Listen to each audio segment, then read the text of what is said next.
Act city ప్రేక్షకులకు నమస్కారం. ఈరోజు ఒక ప్రత్యేకమైన కార్యక్రమాన్ని మీకు అందిస్తుంది యాక్ట్ సిటీ. ఈరోజు బాల దినోత్సవం, అంటే నెహ్రూ గారి జయంతి.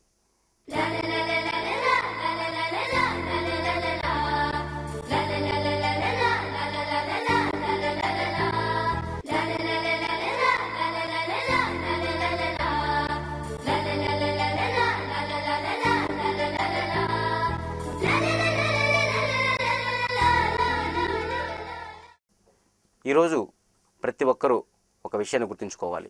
ఆ విషయాన్ని ఈరోజుతో మర్చిపోకుండా ప్రతి క్షణం గుర్తుంచుకోవాలి. బాల దినోత్సవం అనగానే ఈ విషయాన్ని మనం కొంతమంది బాలలకు మాత్రమే ఈ అవకాశాన్ని కల్పిస్తున్నాం, కొంతమంది అలాగే ఉండిపోతున్నారు. ఈ బాల దినోత్సవం వచ్చిందంటే రాజకీయ నాయకులు, మీడియా వాళ్ళందరూ హడావుడి చేసేసి రేపటికి మళ్ళీ మర్చిపోతుంటారు.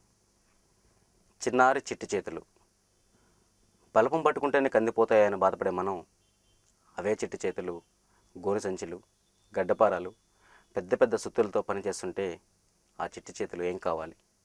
వాళ్ళ గురించి మనం కొంచెం కూడా ఆలోచించమా? బాలలే దేశానికి నిజమైన సంపద. నెహ్రూ జయంతి సందర్భంగా ప్రత్యేక కార్యక్రమం ఏసీటీ ప్రేక్షకులకు నమస్కారం. బాలల దినోత్సవ కార్యక్రమానికి స్వాగతం.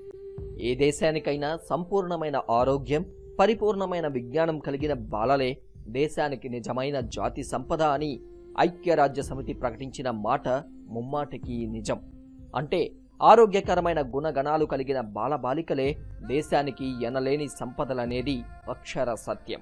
అందుకే బాలల దినోత్సవంపై నేటి మన ప్రత్యేక కార్యక్రమంలో భాగంగా ప్రపంచమే గర్వించదగిన నాయకుడిగా, నవభారత నిర్మాతగా, భారతదేశ మొట్టమొదటి ప్రధానిగా విశ్వఖ్యాతి గడించిన చాచా నెహ్రూ జయంతి గురించి కూడా మనం తెలుసుకోబోతున్నాం. గులాబీ లాంటి బాలలన్నా ఆయన గల అపారమైన ప్రేమను గురించి తెలుసుకుని ఆనందించబోతున్నాం. బాల్యం అమూల్యమైనది. జీవిత ప్రారంభంలో ఆ దశ ఎంతో అద్భుతమైనది. అమాయకమైన బాల్యం మృదువైన గులాబీ పూల కన్నా, స్వచ్ఛమైన మల్లెల సువాసన కన్నా మధురమైనది. ఏ దశలో ఉన్నా తమ జీవిత కాలంలో పదే పదే గుర్తుకు వస్తూ, గతకాలం నాటి స్మృతులను జ్ఞప్తికి తెస్తూ, చివరి శ్వాస వరకు తోడుండే తీపి చిహ్నమే బాల్యం. బాల్యం అంత అందమైనది, ఆనందమైనది. కనుకనే ప్రతి ఒక్కరి బాల్యం సుందరమయంగానూ, శాశ్వత చరిత్ర కలిగిందిగానూ ఉండాలంటూ కలలు కన్నవాడే నాటి మన జాతి నేత, తొట్టతొలి ప్రధాని పండిట్ జవహర్లాల్ నెహ్రూ.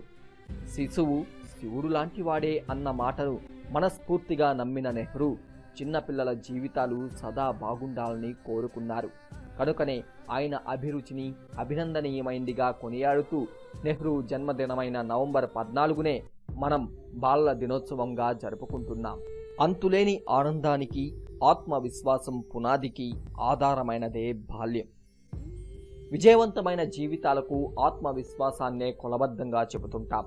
అలాంటి ఆత్మవిశ్వాసాన్ని ఆస్వాదిస్తూ, అభివృద్ధికి చురుకుగా దగ్గరవుతూ, కొత్తగా ఆలోచిస్తూ, సరికొత్తగా ఆనందిస్తూ, ఆప్యాయత అనురాగాల మధ్య ఆనంద డోలికల్లో ఊయలలూగుతూ, స్వేచ్ఛగాను స్వచ్ఛంగానూ ఎదగడమే బాల్యమంటే.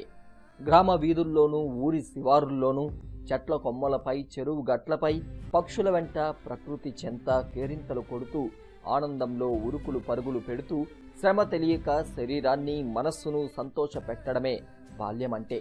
అమ్మ పాడే కమ్మని జోలపాటల్లోంచి, నాన్న కొని తెచ్చే నూతన వస్త్రాలు, ఆట వస్తువుల్లో నుంచి, అవ్వ కొసరి పెట్టే చిరుబువ్వ నుంచి, తాత చెప్పే నీతి కథలను వింటూ, అన్నదమ్ములు, అక్క చెల్లెళ్ళు ఇంట్లో చేసే పోరాటాలను కంటూ, వాటి స్ఫూర్తిగా ఎదగడమే బాల్యమంటే.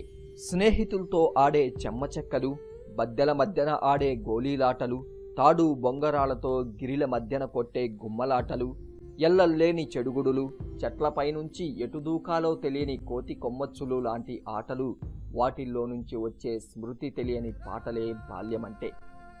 ఎంతో పవిత్రమైన ఈ రోజున బాల కార్మికుల మనసులో ఏముందో వెలిగిద్దాం.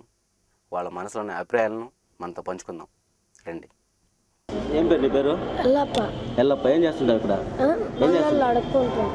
అడుక్కుంటుంటా.